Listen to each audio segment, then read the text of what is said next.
just BND final I'm just there certain hotel resting for the final touches. Yeah. Hello, Kamukemba Denerabide. How is your relationship with Baram Bargahari? Because I saw you seem very bitter. You seem some type of way. Yes. What I've told you about it, government, I forget easily about things. I don't know if he's fine or he's doing okay. I wish him the best. I think he will do the same for me. Yeah, because I don't believe in beef. Zendi mutuli bana Uganda tewali kuwacha aliana ile inaajira bwana. I'm a Ugandan and he's a Ugandan. So whoever he is, Margarita will be ready, and I think he also and Margarita very okay. I respect him. That's what I can comment on. All right. Any final remarks or message to your people and followers? I know, the time I talked about your return, there are so many people were sending in submissions. Oh, we want this and this for that. Oh, we're expecting this and this. Any final message to some of those people? What I would say about that, abantu bange bonna bamanyi nti nze musajja ayogera ekigambo kyange. It can take some minutes nemanyi kinkitukire because ebintu byonna ebyo by'okwerimba nabikolako mu myaka gyange abiri and I didn't find any interesting thing about lying. Kulimba okwo kulaba kunyuma ng'olimbi omuntu naye bwe bakulimba gwe okimanyira nti kulimba si kulungi. Bwe batandika okukulimba otabuka nnyo. Kakati bwe naweza emyaka ya 3 plus ndabira ddala ningamba ebintu by'ensi biba birungi. Kati omuntu wajja wali n'agamba mpaayo sente eziriwa mugambe okay tewaliwo senjerere tusobola okusisinkaka n'enkya wesente naye totuuza wano bantu bali wagenda amala ogenda wali ate mala okufuna kintu gwe kennyini weetadde ku pressure oli mu kusumbuwa abantu omala ebintu naye nga it was just one word toba naye sirinaamu kusente nandisabye tukwatagane mu Mudi omulala. Simple and easy. Yo message agenda kusooka digesting bubi. Manya mazima galuma. Ngambe mwana kale nditubale ebiseera bya penga tuli wano. Yes. But wakakana jagamba ne atu savings bantu andi badde wano oluusi ngale tuli wano tukole iki. Tulina kitukola. So that's how amazima wena janzi ndiga amazima. So abantu bonna abali mu ekyo abali mu kuninda. They are not waiting for nothing. Because I know there are people who love me genuinely. Nalete baswa kutukako. Check it. Kubanga nina mbayina nabakwatako nete balinda na kujja kungamba nti why want to sakukino. You understand? These are the people why I'm making this. Lwaki ndi mukambe. Kubanga okudda ko omuntu okukola ekintu ky'omuntu. It's your personal interest.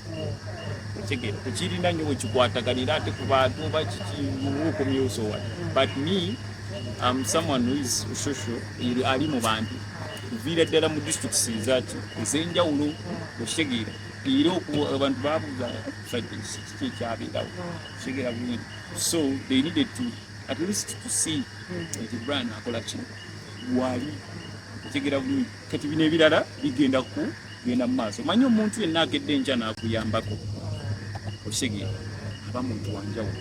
As I believe in so many people's lives, I'm so special. Yeah. You understand? Banji, really special. Yeah. It's been nice catching up with you. I had so many other questions, but I think someone was telling me we also need to do an interview with the brand. But I guess maybe we shall have a lengthy one next time because I would want to understand and appreciate your journey. There have been so many questions which are lingering questions to do with what is Brand White's source of income, how did he become the man that he is right now, and I believe it will be to the benefit of so many people watching to at least get to appreciate that you get to share. Yeah? But thank you so much.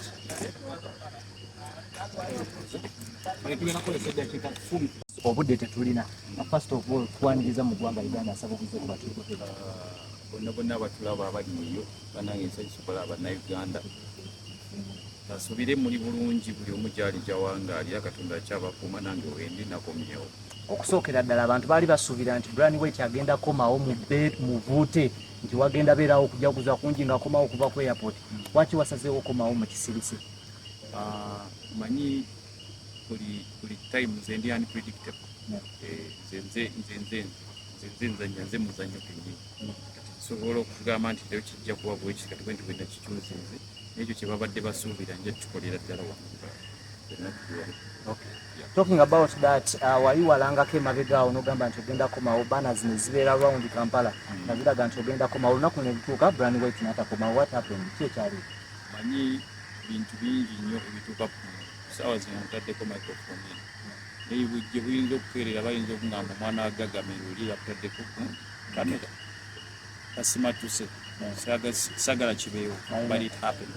You understand? So waliwo ebintu bingi ebyantuukako bye nali sagala kudisclosingira b'amawulire kubanga kugamba abantu bandigambirira abantu gabali evil naye nga kyo ekyali kyo mu mazima. My legs zaali swollen. I woke up in the morning ebigere bizimba. So kati ekyo nga tulina kugenda kinyonyola muntu neebase bulungi nekintwalira obudde obulwadde ne bunnumaawo time naye nemala nekakinga. Okay. Kigenda kuddamu kibeerewo oba wakikansolinga officially togenda kuddamu kikola? Ekintu ekyo mbadde kati nkidesigninga ngeri gye ngenda okikolamu nganze kubanga era idea yali yange kati njagala kikwata bulungi ate n'ekirala nti ne Ruli Authority yali eŋŋambye nti kijja tubeerera kizibu okutandika okuweereza ebiragiro ng'oliwa ng'oli eyo. So jangu wano tukwataganire wamu kubanga engeri ekintu gye kiri eky'obwereere okitegeera. We need to see how security measures tugenda kuyimirira ku kye tugenda kuba tutya okitegeera. So now I'm here ngenda kulayazinga nabo banange bwenteekamu byenteeka. Then I communicated it with you guys. Okay. Yeah. Mulamwa gugenda kubeera ku ki this time around? Omulamwa era kwali nze nali njagala nnyo kitwandiise unit kitegeera kubanga abantu abasinga unit etwedistancing kitegeera tusobola okubeera wano. You understand? Naye nga enkwatagana yaffe si nungi ntono but in the long run buli we tuddamu ne tujja ne tugatharinga kiringanga bwe tunaaba mu kika ebaga leero tugenze kumanyagana kitegeera. There is that bond eddamu nejja nogamba Uganda like that kitegeera. So omulamwa gwali gutambulidde awo mu unity pozi n'okwekulaakulanya tugire ebintu ebitawaanya abavubuka eyo bwentu bwe nali nkikoze. Okay, okusinziira ku experience yo mu bulamu bintu ki byolaba ebizibu right now abavubuka ebibasumbu era byosuubira nti biza okutereeza this time around? Ebintu ebisumbwa abavubuka essaawa eno sigenda kugamba nti biyinza okutereezekebwa essaawa zino.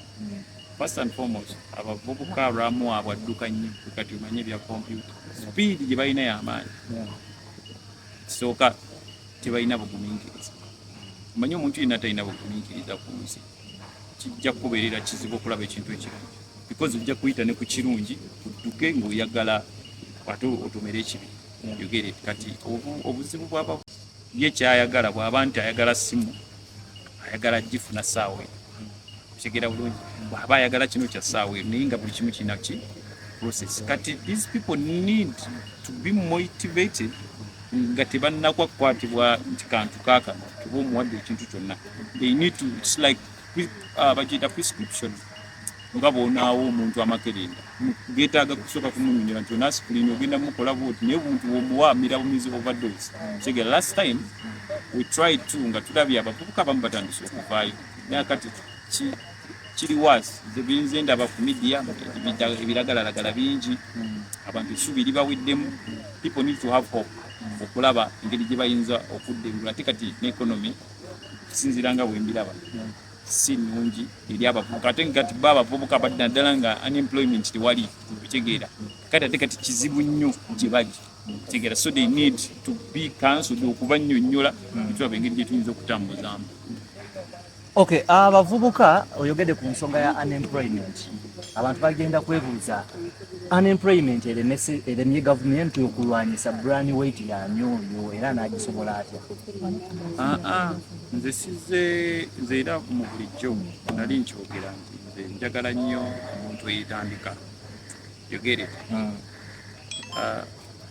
okwetandika mba nyinza okukerenca nti essaawa zino olaba watandikawo akantu kano kigere it was your creativity kigere tokyasula buno obuntu obutonotono bwe tulina okutandikana before we cry for those people kubanga nabo obulya bulungi banoonya eddagala ekyokukola kyeka kikyakoze ekyababuze kati nga tukyabalinda. You understand? We need to do something obuntu obutono.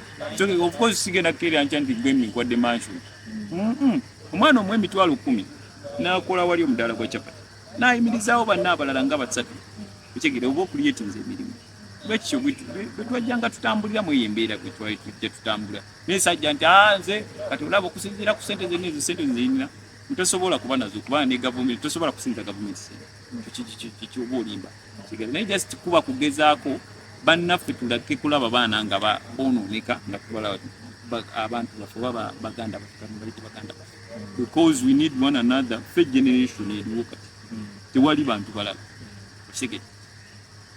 Okay, ebitambula ku mikutu emigatta abantu ab'enjawulo bawa endowooza yaabwe. Abamu ne bagamba nti Brian White yali aliwo just kweraga lwaki yali aleeta ba influencer ba celebrities mu charities yali akola. Anti kakati eyo ndowooza ya muntu munafu kigere gwe bw'obanga owulira nti ekintu ekisobola nze bwe nkulaba nga microphone eno egikutte bubi bwekigera bulungi muba kale in fact nkireese bubi nga microphone yonkani. Let me go and buy mine new. See, you don't have to complain about this. Nabagamba lino gwanga. Everyone is entitled okukwata wakutte. Kino tekiriiko nti gundi okerenca n'ogamba nti nze newadde guno omulimu njagala nnyo okwegulira ku interview byange kukigere. Era omuntu addawo n'akucriticize nti akasajja ako kantama. Scroll, there are so many pages. You get my point? Ugandans ekyo kyekizibu kye tulina. Tuyina engeri yetutandika okucriticizinga abantu netutandika okuba criticizinga naye nga n'omuntu kwota ye tomanyi kikyayiseemu okuba ekyo naye nze ndowooza singa nti we focus on ourselves nga ffe ng'abantu singa tegera bulungi.